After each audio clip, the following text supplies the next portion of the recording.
انا النهارده كنت هنام في الشوط الاولاني بتاع اليونايتد ونوتنجهام، مفيش كوره. السيناريو اللي انت بتبقى متوقعه هو فرقه تدافع وفرقه مستحوذه، شمال يمين شمال يمين، قدام مفيش ترقيص، مفيش تسديد، مفيش كرات عرضيه شيل المدافعين، كرات شمال شيل المدافعين. فين يا كباتن اللعب؟ مفيش.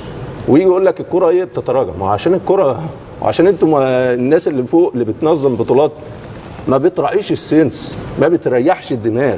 اللعيب عشان يبقى في المود ريحه، اديله بري سيزون وبعد الموسم ما يخلص اديله شهر.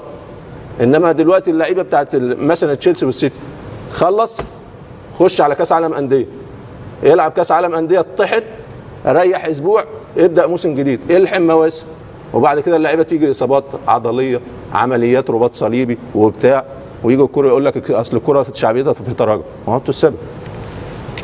بس انما زي ما بقول لك المتعه الحقيقيه اللي انا لقيتها في الثلاث ايام اللي بعد رمضان في الدورات الرمضانيه. والله العظيم الدورات الرمضانيه بتاعت مصر حاجه متعه، اللي انا بقالي مثلا 3 4 سنين بحلل فيها دوريات اوروبيه ما شفتش المتعه اللي في خلال الثلاث ايام في الساعه. لان الناس تلعب كوره للكوره، انما هنا مخلين الكوره سلعه تجاره.